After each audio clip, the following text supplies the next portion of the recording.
Olá pessoal, tudo bem? Meu nome é Thiago Prux, eu sou um dos sócios aqui da Capitalisco, que é uma empresa de análise e recomendações de investimentos, e hoje vamos falar um pouco, sobre a bolsa, se está cara, se está barata. A gente recebeu diversas perguntas sobre juros, inflação, eleições, longo prazo, curto prazo, enfim, vamos falar um pouquinho sobre o momento atual. Já deixo claro o convite para quem não é inscrito de se inscrever no canal. Para quem gostar do vídeo, claro, dá um like, compartilhar e coloquem aqui nos comentários o que vocês esperam da Bolsa Brasileira aí para os próximos meses, né? Então, eu pedi para o pessoal da análise separar algumas informações que eu quero repassar para vocês. Primeiro, né, pessoal, comentando sobre essa questão da Bolsa estar cara ou barata. Claro que depende sempre dos olhos de quem vê, a gente não está falando que vai subir ou que vai cair, mas se a gente pegar com uma visão mais fundamentalista, depois a gente vai ver a visão mais técnica, por fundamentos, né, a Bolsa ela está bem barata, né? Ela pode ficar mais barata? Pode, mas hoje o PL da Bovespa é 4,6 vezes, né? Da data de ontem.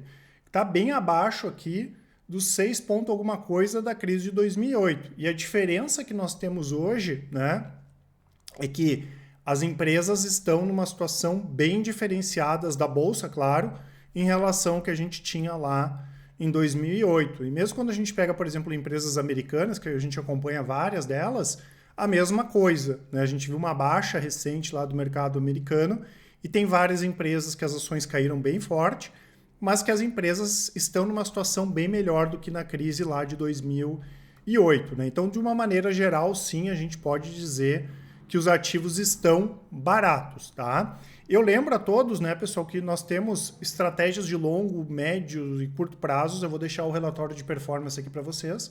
Tem desde as carteiras de longo prazo, que em 10 minutos por mês vocês conseguem acompanhar. Quero ver a carteira de dividendos. Tem um vídeo explicativo, tem o resultado, né? Vocês podem comparar os nossos resultados com casas de análise, gestoras. No longo prazo vocês vão ver que os nossos resultados estão entre os melhores, se não são os melhores. E temos as estratégias de médio e curto prazo, swing trade, rastreador, long short, opções, a mesma coisa. Aqui 10 minutos por dia vocês podem acompanhar. Quero ver o rastreador. Né? Tem lá o resultado, tem o vídeo explicativo, vai estar tudo aqui na descrição do vídeo, assim como o cupom mês do cliente, que dá até 25% de desconto em qualquer uma das nossas assinaturas. Lembrando que vai estar tudo aqui na descrição, né? Os contatos, né? O nosso site, vocês podem nos chamar no WhatsApp, ali mandar o e-mail, que com certeza o pessoal do atendimento vai auxiliar vocês. Né? Então, além dessa visão mais de longo prazo fundamentalista, que a Bolsa, se a gente olhar alguns indicadores e olhar a maior parte das empresas que têm representatividade na Bolsa, elas estão numa situação boa. E aqui nós temos uma visão mais focada em médio e curto prazos. Né? No médio prazo, o Ibovespa está em tendência de baixa, ele opera dentro desse canal de baixa, e no curto prazo, o Ibovespa está sem tendência. Né? Então faz 1, 2, 3, 4, 5, 6, 7 semanas que o Ibovespa está nessa faixa de preço entre 108 e 111 mil pontos. Pode ir para qualquer um dos lados agora, que graficamente é interessante. Né? Pode tanto buscar aqui em cima, ou romper, né, e engrenar uma tendência de alta, ou romper e vir aqui para baixo. Né? Ontem, inclusive, a gente estava fazendo uma mentoria onde nós estávamos comentando sobre essa questão. Muita gente querendo saber se a gente ia fazer alguma proteção de carteira, enfim, e foi comentado que se o Ibovespa perdeu 108 mil pontos, a gente pode fazer alguma operação de proteção de carteira mais focada no médio e no curto prazo, né? Mas que efetivamente no curto prazo o mercado aqui ele está sem tendência, tá? E quando a gente pega, voltando aqui para uma visão mais fundamentalista, né, pessoal, e falando mais do curto prazo, né, porque depois eu vou comentar um pouco sobre isso. Quando a gente vai fazer projeções de dados econômicos, não adianta, entre aspas, viajar muito na maionese, tentar adivinhar como vai estar a inflação daqui a 2 anos. Isso aí ninguém tem como saber, né? Pode acontecer quanta coisa no meio do caminho que vai botar a inflação para cima ou para baixo. Né? Então, esse tipo de exercício aí, ele vale de pouca coisa, tá? Fora que pode aparecer uma crise, né? Como eu falei, que nem está no radar de ninguém, né? E ferrar as nossas previsões lá, as adivinhações aí de quem quer adivinhar para onde vão os indicadores econômicos. Hoje, né, pessoal, claro que a gente tem uma situação de desemprego elevado, mas que vem caindo aqui no Brasil. A gente tem o Brasil diferente da maior parte dos países do mundo, né, onde a inflação está alta, né, o patamar de inflação é elevado, mas arrefeceu bastante no curto prazo. A gente sabe que boa parte disso foi em função da questão dos combustíveis, né? A partir do momento que os combustíveis e energia caem de preço, a cadeia toda cai de preço, né? Foi isso que a gente viu. O Copom manteve os juros, o que era esperado, né? A gente esperava ou a manutenção ou um aumento de 0,25 ponto percentual, né? Não tem muita diferença aqui, né? E ninguém está falando que o juro vai cair, tá? Que na próxima reunião do Copom o juro vai cair, vai começar um ciclo de baixa. Não é isso, né?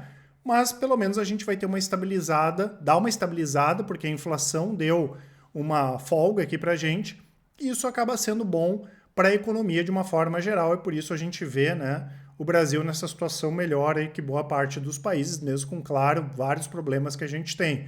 Então a gente já tinha comentado que ia ter revisão de PIB para cima, que é o que acaba acontecendo, né? A gente tinha já números bons de construção, que surpreendeu aqui no Brasil, de indústria automobilística, por exemplo, mesmo com o preço dos carros do jeito que está, acabou crescendo, né, em termos de volume também. E mesmo o setor varejista, que era o que estava devendo, né, a gente já olhou números agora mais animadores em São Paulo. A FEComércio de São Paulo divulgou números bem mais animadores. A gente não pode esquecer que tem auxílio, que tem Copa do Mundo, que tem final de ano. Então a gente espera, né, que pelo menos até o final do ano, na virada do ano, a economia aqui no Brasil continue performando bem, que a inflação continue acomodada. A inflação, a situação lá fora é um pouco diferente, né, pessoal? A Europa está bem ferrada, né? A gente tem visto os indicadores, principalmente de inflação, muito pesados, né? A Alemanha, que é uma das principais economias, a Inglaterra, situação bastante complicada também, né? Tanto que a gente já comentou algumas vezes, né? A gente olha muito as empresas americanas, né? Cada vez menos, né, colocam o mercado europeu, por exemplo, como prioritário, né? Então a gente vê como mudou isso nos últimos anos, isso que está acontecendo agora, ainda mais com a questão da guerra, né, só vem para corroborar com isso, tá?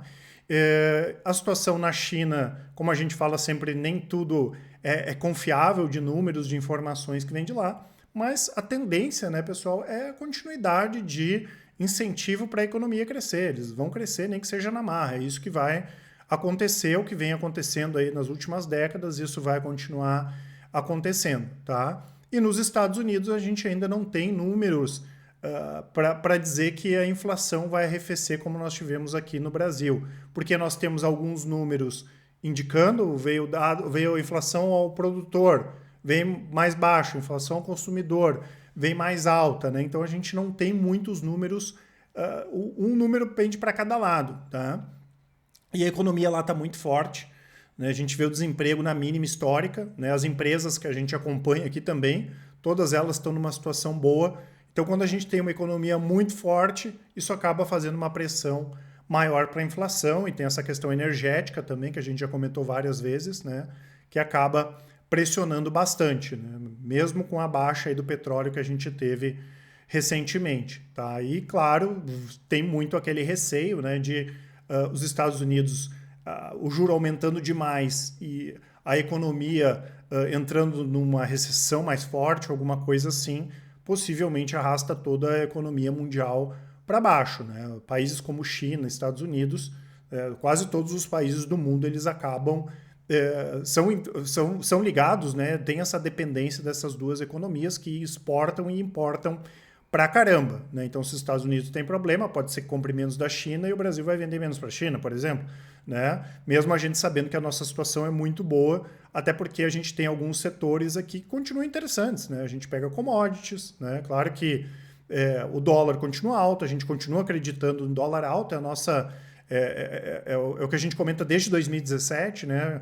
Muito em função do que a gente está vivendo hoje. Em algum momento o juro ia começar a subir nos Estados Unidos e para a gente dólar alto é acima de 4,30, 4,50. As empresas aqui exportadoras lá vão de ganhar dinheiro.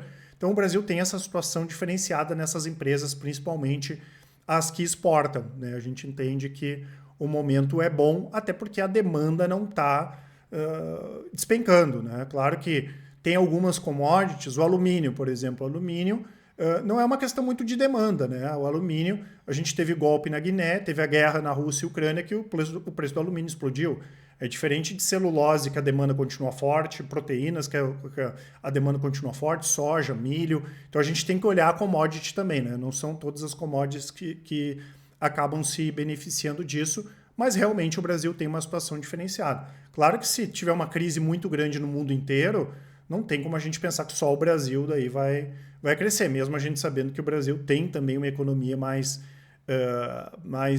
fechada, vamos dizer assim, isso acaba impactando, tá? Mas não é hoje o nosso cenário aqui ter uma super recessão global, né? Então o Brasil acaba saindo favorecido em relação a isso. Então juros, né, a gente enxerga aí para os próximos meses que sim, nós deveremos ter o juro mais tranquilo aqui, sem subir, né? Não vai cair agora, mas pelo menos vai continuar nesses patamares aí de 13,75, a questão da inflação também, né? O dólar também não explodiu para R$6, isso acaba ajudando, né? Claro que tem a situação fiscal, mas isso é outra história, né? E no curto prazo, a inflação está acomodada aqui, mesmo estando bastante elevada.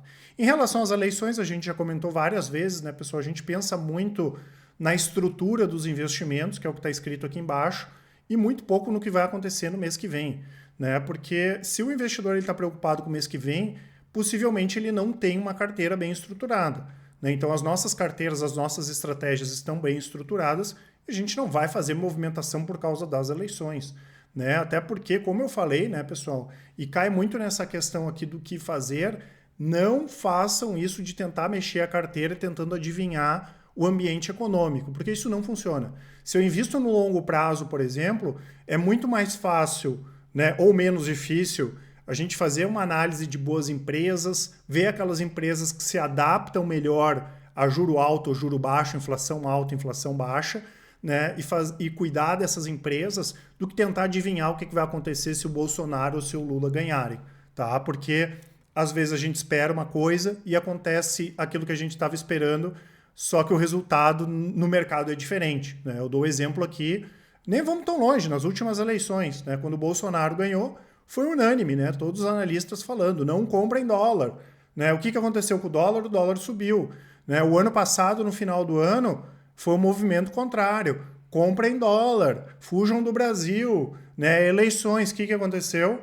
O dólar caiu, né? Então não tentem ficar nesse movimento de adivinhação. Claro que muitas vezes a gente fala assim, ó, eu não sei o que vai acontecer, né, na economia o ano que vem, incomoda, né? Até porque a pessoa vai olhar assim, pô, mas o cara lá que tem uma empresa de análise está dizendo que ele não sabe o que vai acontecer e o que vai sobrar para mim. Mas é que ninguém sabe, né? São aquelas verdades inconvenientes. As pessoas preferem uma mentira que tenha justificativa, que é alguém sabe o que vai acontecer na economia nos próximos 2, 3 anos, do que uma verdade inconveniente que é não sabemos o que vai acontecer, tá? E justamente os nossos resultados são diferenciados porque a gente não perde tempo tentando adivinhar o que vai acontecer. A gente se prepara para cenários diferentes.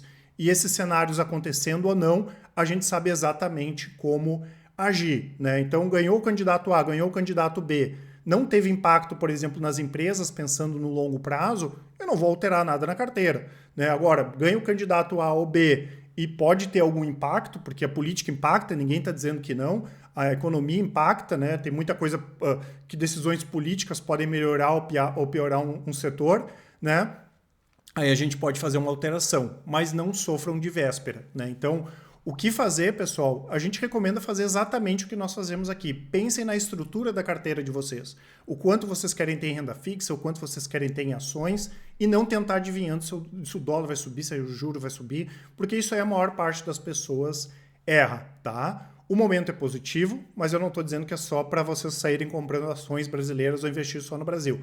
Manter a carteira equilibrada, ter investimento no exterior, quem gosta de diversificação, ter fundo imobiliário, ter renda fixa, isso no nosso entendimento faz muito mais sentido do que tentar ficar adivinhando a bola da vez. Não é isso que vai fazer diferença no longo prazo para vocês. A situação é diferenciada aqui no Brasil, com certeza, mas a gente tem que manter o equilíbrio da carteira e manter essa diversificação também. Tá certo, pessoal? Não esqueçam de aproveitar a nossa promoção. Como eu falei, os contatos estão aqui na descrição. Qualquer dúvida é só chamar. Um grande abraço e ótimos investimentos. Até mais!